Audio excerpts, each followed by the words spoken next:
Our next comedian is Richard McKay. He gives me a big stiff hard on when he tells a joke. I really like it. Give it up for Richard McKay.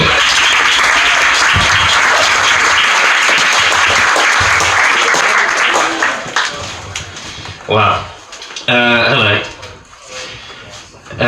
So there's an agreed concept amongst comedians and writers that the target of your comedy and ridicule should be people in positions of power.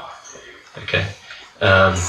So this evening, it should be targeted up the socio-economic ladder. Okay.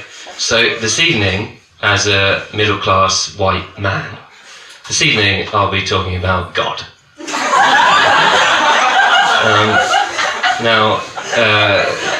And also, to be fair to me, no matter how well this goes, right, it's all part of God's plan. So, if you have any problems with it, see him. Anyway, talking about God, I had diarrhea the other day, and I thought, I'm no theologian, but I don't think God would be happy with this. I'm no theologian, but I don't think Jesus died for this. And it made me think, religion, there's wonderful stories in religious texts, but they don't often address the mundane, everyday things. A woman in Slough eating her 5th packet of crisps with crumbs on her face, farts, and follows through. Said Vishnu, the maintainer. Yeah. It doesn't happen, does it? No, but I was being fickle before about God's plan. I don't actually believe that. I don't believe in fate. I believe in determinism. I don't believe in free will. We don't really have time to go into that right now. So you'll just have to accept that as the most extreme aside ever. But there are specific additional reasons why God doesn't have any free will, in my opinion. And let me just go through that now, if you will. So God, he's all powerful and he's all knowing. So presumably he knows what's going to happen from the beginning of time to the end of time. But he's all powerful, and if he has free will, he can change his mind and do something else at any given time. Maybe he might think, I want that tsunami to hit a different third world country. That one's done. But if he were to do that, then he would have been wrong in the first instance about what he thought was going to happen for all time. So he can't have it both ways. I'm sorry, God, but you can't. But some people don't go along with determinism and a lack of free will. But then again, who can blame them? Determinism jokes, they write themselves. The more intelligent you are, the more stupid people there are in comparison to you. I don't know about you, but I feel very isolated right now. You're a lovely audience. I'm sure you're all on board with all of this. And if you're not, just ask me about it afterwards. Ask a friend. Alternatively, pay more attention. Okay, so that's that. Right, that was that segment. Now, it's a bit heavy, all this shit, isn't it? It's a bit dark, bit rubbish as well. But let's make it a little bit more light-hearted now. With a poem, it's just a bit of fun. I've written a poem. It's on the same theme, so don't worry about that. It's called The Jolly Vicar. Okay? There was an old vicar from Frome. He ate all the pies in the room. Imagine this fat little vicar. He was certainly jolly, although his main folly was that he molested children in the 1990s.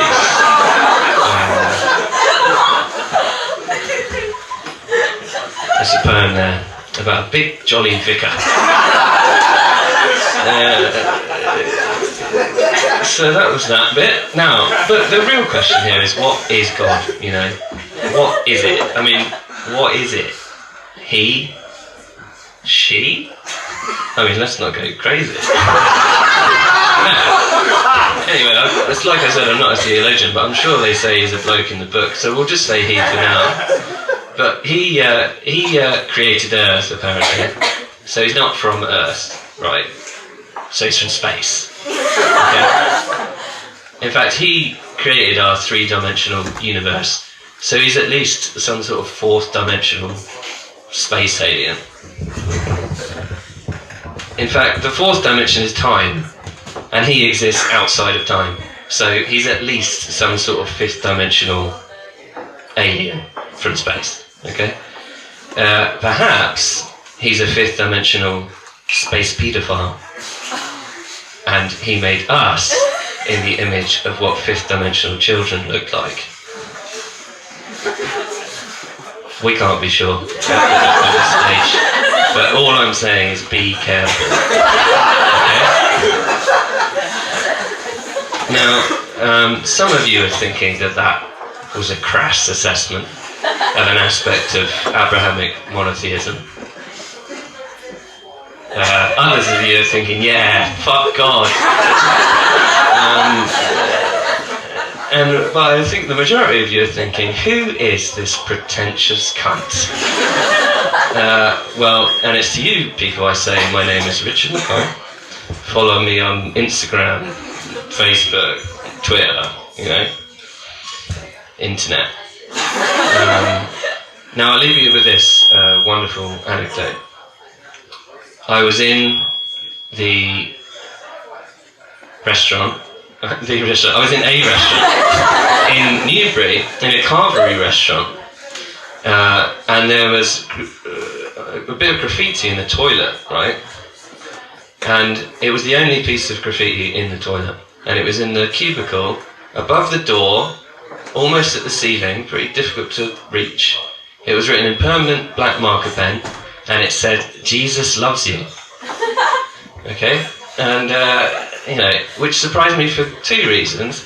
One was that it was incredibly difficult to get to. Like, who was this servant of God writing these messages? And it's in a carvery restaurant. Like, what are they? Who's their demographic?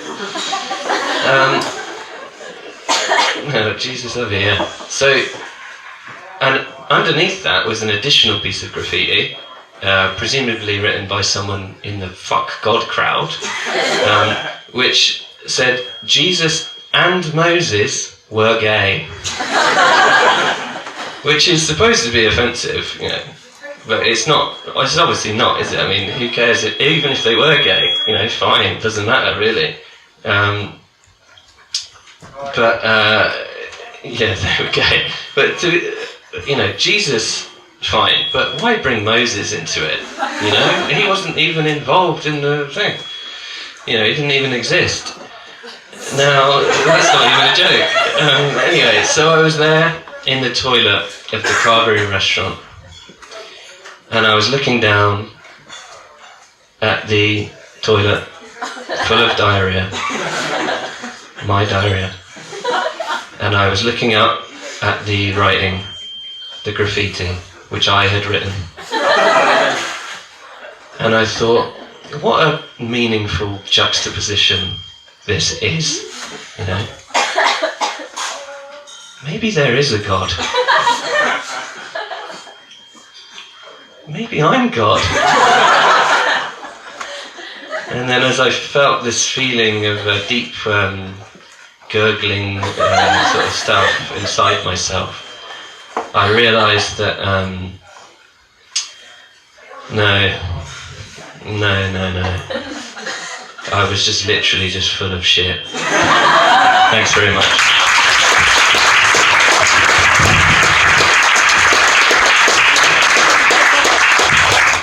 Please go wild for Richard McKay! I love it when a comedian comes up here and does, you know, family-friendly stuff, uncontroversial.